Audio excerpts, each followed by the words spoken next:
নানা ব্যস্ততার মাঝে একটুখানি সময় বের করে আমার মনে হয় পরিবারের জন্য, সন্তানদের জন্য আমাদের বের করা উচিত। কারণ ব্যস্ততা, পড়ালেখা সব কিছু আমাদের জীবনে মৃত্যু পর্যন্ত থাকবে, এটা আমাদের বাদ দিলে চলবে না। এর মধ্যেও নিজেদের একটু সময় করে আমার মনে হয় একটু বের হওয়া উচিত। তো দেখতেই পাচ্ছেন পিকনিকের প্রায় শেষের দিকে বিকাল হয়ে গেছে। আমি বিকালের একটু ভিউটা নিয়ে নিলাম, যেহেতু অনেক সুন্দর লেগেছে আমার কাছে, যার কারণে আমি একটু ভিডিও করে নিয়েছি। অসাধারণ আশেপাশের পরিবেশ, সূর্যটাও কিন্তু ডুবে যাবে একটু পরে। তো এদিক থেকে কিন্তু বারবিকিউ রেডি করা হচ্ছে, যেহেতু এটা আমাদের রাতের ডিনার হবে। এটা খেয়ে আমরা সবাই চলে যাব। তো দেখতেই পাচ্ছেন, যার কারণে আমি একটুখানি ভিডিও করে আপনাদের সাথে শেয়ার করলাম। তো সাথে ছিল আরও অনেক কিছু। তো এর মধ্যে কিন্তু গান বাজনা শুরু হয়ে গেছে। আর এই আপুটা হচ্ছে আপনাদের ভাইয়ার অফিসেই চাকরি করে, অনেক সুন্দর গান করে।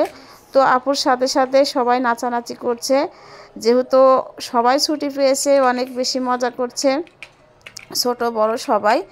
তো এর মধ্যে আমি আপুটার পুরো গান আপনাদের সাথে শেয়ার করতে পারলাম না, কারণ আমার কপিরাইট ইস্যু চলে আসবে।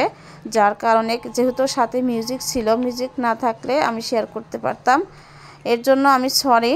তবে যাই হোক, আপুটার গান কিন্তু মাশাআল্লাহ অনেক সুন্দর হয়েছে। আর এই গাছগুলো সবগুলো বাচ্চাদের দিয়ে কিন্তু রোপণ করা হবে, এটা ভালো একটা উদ্যোগ নিয়েছে ভাইয়ারা।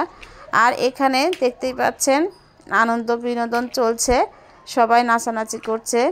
তো এর মধ্যে বাচ্চারাও কিন্তু নাচানাচি শুরু করে দিয়েছে, যেহেতু ওরাও থাকে বন্দি, ওদের স্কুল কোচিং সব কিছু নিয়ে ব্যস্ত, যেহেতু অনেক বাচ্চা একসাথে হয়েছে। তো সবাই তো অনেক বেশি খুশি। আর আমার ছোট মেয়ে তো এমনিতেই একজনের সাথে একটু কথা বললেই তার সাথে বন্ধু বানিয়ে ফেলে। তো দেখতে পাচ্ছেন সবাই মিলে অনেক বেশি মজা করছে, এতেই আসলে অনেক ভালো লাগছিল আর কি। তারপরে অনেক মজা টজা করার শেষের দিকে এখানে প্রত্যেকটা বাচ্চাকেই কিন্তু পুরস্কার দেওয়ার ব্যবস্থা করা হয়েছে। প্রতিযোগিতায় যে পেরেছে তাকেও দিয়েছে, যে পারে নাই তাকেও দিয়েছে।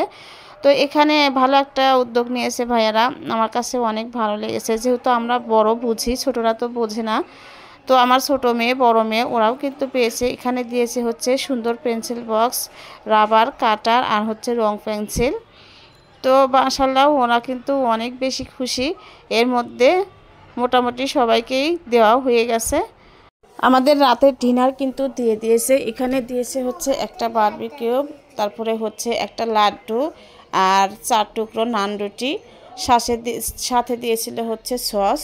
তো মাশাআল্লাহ রাতের খাবারটা অনেক মজা করে খেয়েছি। তারপরেও আমি যেহেতু বাসে উঠলে সমস্যা হয়, ভয়ে ভয়ে খেয়েছিলাম, তবে খেতে অনেক বেশি মজার হয়েছিল। আর অনেক ভাবির অনেক প্রতিভা আছে, তাদের প্রতিভা যে যা পারে সেটাই দেওয়ার চেষ্টা করছে। যদিও আমার কোনো প্রতিভা নাই, আমি কোনো কিছুই বলতে পারি নাই। ধন্যবাদ সবাইকে।